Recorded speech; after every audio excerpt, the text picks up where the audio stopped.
Hi అండి, welcome back to my channel ABK creations. ఈరోజు వీడియోలో గురు పౌర్ణమి విశిష్టత, గురువులను ఏ విధంగా పూజించుకోవాలి, ఏ మంత్రాలను పఠిస్తే గురువుల అనుగ్రహం కలుగుతుంది అనే విషయాల గురించి తెలుసుకుందాం. ఈ 2025వ సంవత్సరంలో జూలై 10వ తేదీన గురువారం రోజు గురు పౌర్ణమి జరుపుకుంటారు. ఆషాఢ మాసంలో శుక్లపక్షంలో వచ్చే పౌర్ణమి తిథిని వ్యాస పౌర్ణమి లేదా గురు పౌర్ణమి అంటారు. ఈ రోజు దేశమంతా గురు పూజోత్సవం జరుపుకుంటారు. గురు పౌర్ణమి రోజు గురు స్వరూపమైన దేవుళ్లను పూజించుకోవాలి. ఈ రోజు వ్యాస మహర్షి జన్మదినము. ఓం వ్యాసాయ విష్ణురూపాయ వ్యాసరూపాయ విష్ణవే నమో వై బ్రహ్మనిధయే వాసిష్ఠాయ నమో నమః. వ్యాస మహర్షి జన్మదినానికి ప్రతీకగా గురు పౌర్ణమి జరుపుకుంటారు. శ్రీ మహావిష్ణువే వ్యాసుడి రూపంలో అవతరించాడని మన శాస్త్రాలు పురాణాలు తెలియజేస్తున్నాయి. ప్రపంచమంతటికి మొట్టమొదటి గురువు వ్యాస భగవానుడు.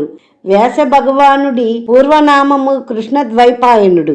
కలియుగ ప్రారంభానికి ముందు ఒకటిగా ఉన్న వేదాలను 4 వేదాలుగా విభజించి వేదవ్యాసుడిగా పేరుగాంచాడు. ఈయనే మొట్టమొదటిసారిగా వేదాన్ని గ్రంథస్థం చేశాడు.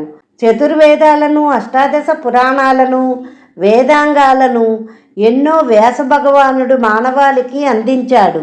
అంతేకాక పురాణాల ప్రకారము వేదాలను 4 భాగాలుగా విభజించి వేద వాగ్మయాలను సామాన్యుని చెంతకు చేరేలా చేయడంలో వ్యాసుడి కృషి మరువలేనిది. అంతేకాక పంచమ వేదంగా పిలువబడే మహాభారతాన్ని అందించాడు. ఉపనిషత్తులు, అష్టాదశ పురాణాలు, బ్రహ్మసూత్రాలు, మహాభారతము, భాగవతము మానవాళికి అందించిన మహోన్నత జ్ఞాన బ్రహ్మ వ్యాస భగవానుడు. వ్యాసుడు సకల కళానిధి, సకల శాస్త్రవేత్త. ఈరోజు అష్టాదశ పురాణ నిర్మిత అయిన వ్యాసుని పూజించాలి. ఈ జగత్కంతటికి జగద్గురువు శ్రీకృష్ణ పరమాత్ముడు. దక్షిణామూర్తి, దత్తాత్రేయుడు, శంకరాచార్యుడు, హయగ్రీవుడు, రమణ మహర్షి, గురు రాఘవేంద్ర స్వామి, వీరబ్రహ్మంగారు, షిరిడి సాయిబాబా మొదలగు గురువులందరినీ గురు పౌర్ణమి రోజు పూజించుకోవాలి. గురుబలాలు జాతకంలో తగ్గినప్పుడు, రాశిపరంగా గురుబలం లేనప్పుడు గురు పౌర్ణమి రోజు వ్యాం వేద వ్యాసాయ నమః అనే మంత్రాన్ని 21 సార్లు చదువుకుంటే గురుబలం పెరుగుతుందని పండితులు చెబుతున్నారు. ఆషాఢ పౌర్ణమి రోజు దత్తాత్రేయుడు తన శిష్యులకు జ్ఞానబోధ చేసిన రోజుగా దత్త చరిత్ర చెబుతుంది. ఈ గురు పౌర్ణమి రోజు గురు స్వరూపమైనటువంటి దత్తాత్రేయుణ్ణి పూజించుకోవాలి. వివాహ సమస్యలున్నా, ఉద్యోగం రాక ఇబ్బంది పడుతున్నా, ఉద్యోగంలో ప్రమోషన్లు రాక ఇబ్బంది పడుతున్నా గురు పౌర్ణమి రోజు దత్తాత్రేయుణ్ణి దర్శనం చేసుకుని శనగల దండ దత్తాత్రేయునికి సమర్పించాలి. దత్తాత్రేయ స్వరూపమైన మేడి చెట్టును పూజించుకొని మేడి చెట్టు చుట్టూ 3 ప్రదక్షిణలు చేయాలి. మేడి చెట్టు అందుబాటులో లేనప్పుడు ఓం కాలాగ్ని శమనాయ నమః, శ్రీ దత్త శరణం మమ అనే 2 మంత్రాలను వీలైనన్ని సార్లు చదువుకుంటే దత్తాత్రేయుని అనుగ్రహం కలుగుతుంది. దత్తాత్రేయుని వజ్రకవచ స్తోత్రం చదివినా విన్నా విశేషమైన ఫలితాలు కలుగుతాయి. అలాగే గురు పౌర్ణమి రోజు దక్షిణామూర్తిని ఆలయానికి వెళ్ళి దర్శనం చేసుకున్నా చాలా మంచిది.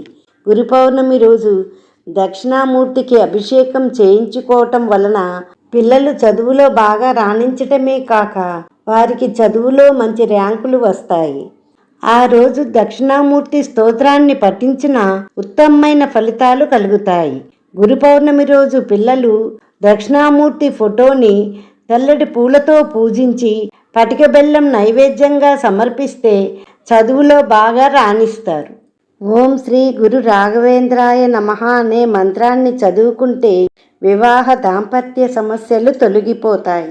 ఆషాఢ పౌర్ణమి రోజే బ్రహ్మదేవుడు వేదాన్ని తన కుమారుడైన వశిష్ఠ మహర్షికి, ఆయన తన కుమారుడైన శక్తి మహర్షికి ఉపదేశం చేశారు.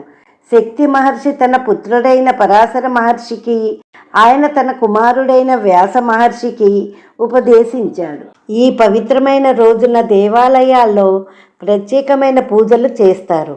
ఆషాఢ పౌర్ణమి రోజున మన తెలుగు రాష్ట్రాల్లో దత్తాత్రేయుని ఆరాధన, షిరిడీ సాయిబాబా ఆలయంలో ప్రత్యేకమైన పూజలు జరిపించి ఉత్సవాలు చేస్తారు. గురు పౌర్ణమి రోజున దాన ధర్మాలు, ఆధ్యాత్మిక చింతన, ప్రత్యేకమైన పూజలు, జపము, హోమము ద్వారా గురుబలాన్ని పెంచుకొని గురుగ్రహం యొక్క అనుగ్రహాన్ని పొందవచ్చు. వేదాల్లో, పురాణాల్లో, శాస్త్రాల్లో వర్ణించిన గురుతత్వాన్ని అన్వేషించి ఆరాధించాలి. దక్షిణాదిన కుంభకోణంలో శృంగేరి పీఠాలలో వ్యాస పూర్ణిమ ఎంతో వైభవంగా జరుపుతారు. ఈ రోజున గురు పూజోత్సవము జరిపి గురువులను పూజించాలి. ఉపాధ్యాయులను, అధ్యాపకులను, గురువులను, పెద్దలను సత్కరించి వారికి కానుకలు, బహుమతులు సమర్పించి వారి ఆశీర్వాదాలు తీసుకుంటారు.